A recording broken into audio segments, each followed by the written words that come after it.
No, nobody's representing anybody here but me, but Princella. Yeah, that's the brand here. So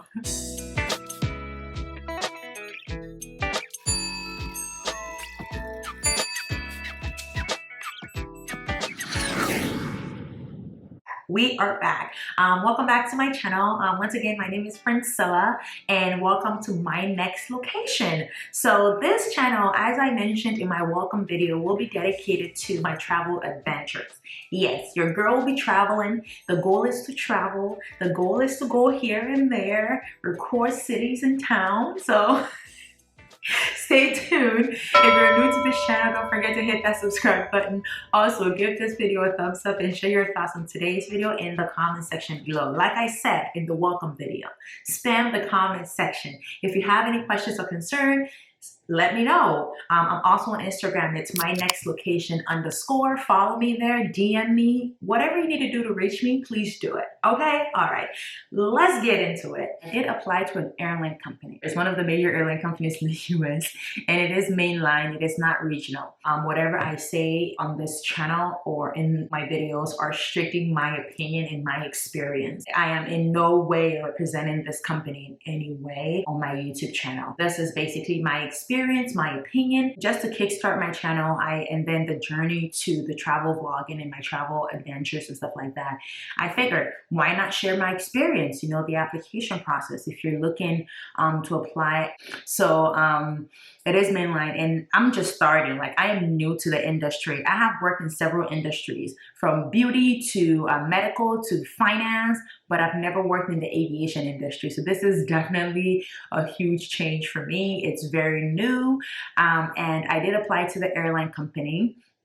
And I just wanted to share the process that I went through, just in case there's somebody out there who is interested in applying. I did apply for a flight attendant role. So the role that I specifically applied for was a flight attendant role. And I'll probably do another video sharing my reasons behind why. Moving on, the experience. I have my notepad here. I got my notes ready. I did not come to play. I have all the information and the gist. I have applied to several jobs, and I would say this is one of the jobs that, or on top of the list, has required a lot. Like, there's so many steps just to getting through the application process and towards getting your conditional job offer, which is popularly referred to as the CJO. So if you hear CJO, that's what that stands for, conditional job offer.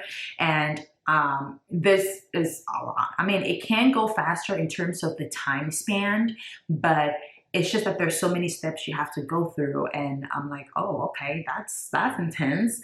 But it was fun and exciting. Let me see how many steps they had. And this is post-COVID. So maybe prior to COVID or during COVID, it was different. But whatever information I'm providing here is post-COVID.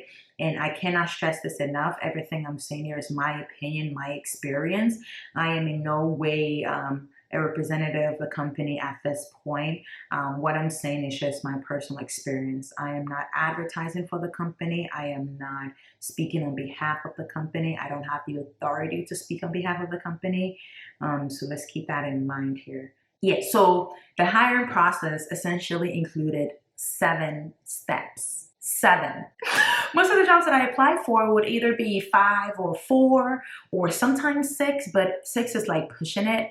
But it's usually the application process, online assessment, and then you go for live interview, online live interview, and then an in-person interview, and then you get the offer. 5 steps. However, this process actually had 7 steps.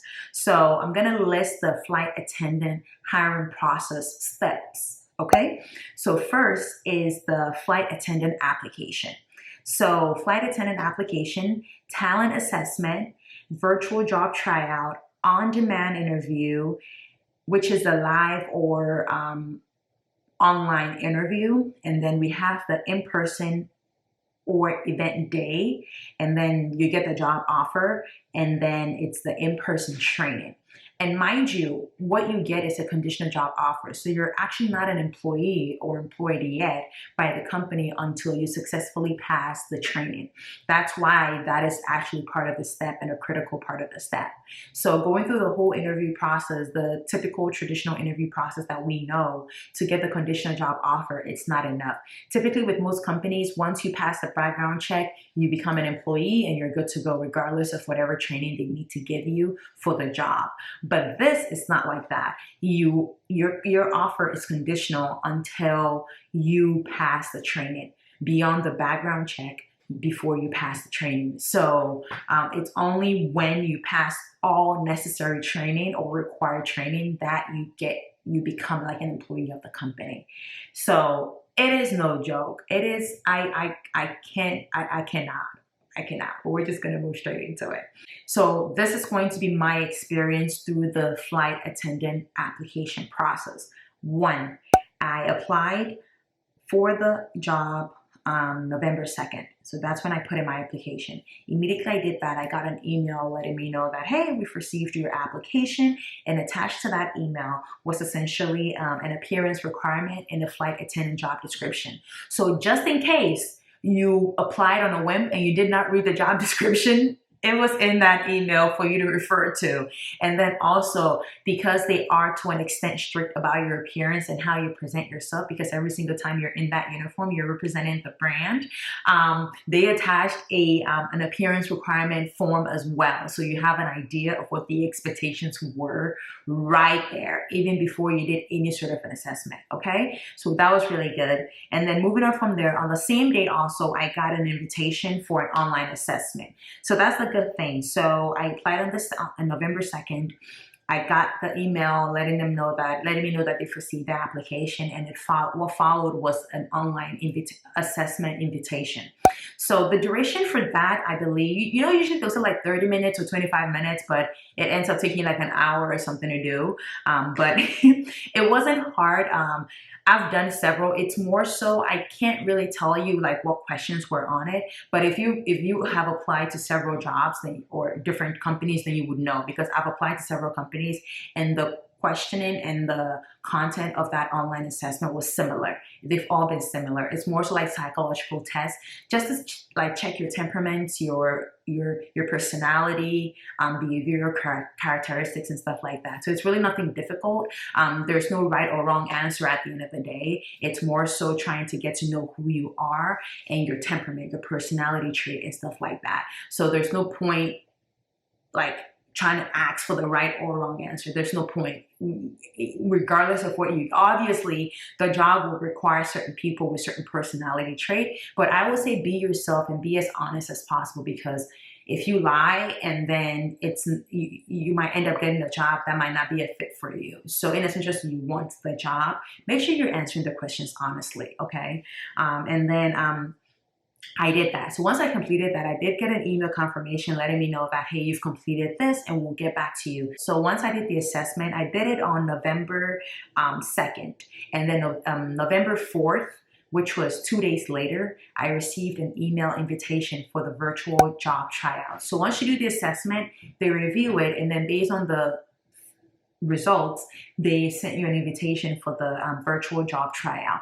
So essentially the virtual job tryout, it's like a mock of what it gives you a peek into what the job potentially would be about, which was really good because I appreciated that. And I think I've done that at sometimes some companies combine their virtual job tryout assessment with their online assessment. So you probably do the online assessment as part A, and then it would continue to part B, which is the job tryout. So I know I did that at Amazon. It was a combined thing where there's a personality assessment and then also there's the on-the-job assessment as well. So it's not that it's difficult, but then I felt with regards to this job in particular, it was very real, the scenarios were very real, the experience was very real, and then like in the moment, you have no experience of the job, but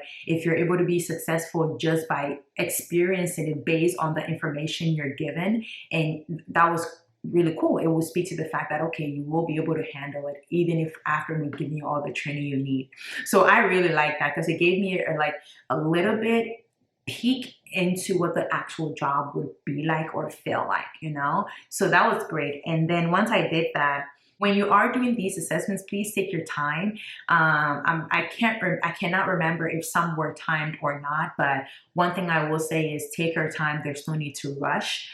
Be honest with your response. Third step was the live online interview. I got my invitation November 7th. That's when I got my online interview with a current flight attendant on November 7th. One thing they do is that it's the people who are on the job that interview you. So it's not like you're applying for a flight attendant role and just somebody in HR who has no idea of what the job really is that's interviewing you. So it gives you the opportunity to be able to ask like real questions, you know.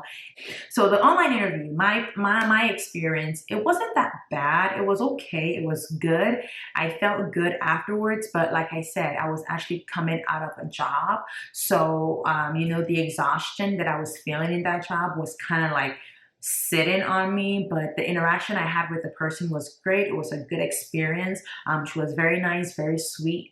It was a good experience altogether. I cannot share the questions obviously, but if you're looking for interview questions, whatever you see online on Indeed and Glassdoor and all that good stuff, they are similar questions. So it won't be the same thing, but like I said, I've worked with several companies and those questions typically during that first interview are very similar. So just be confident and then use the STAR method. So situation, task, action, and then also the result. STAR, yes, the result. So the situation, the task you took, the task at hand, the action you took, and the results from the action you took.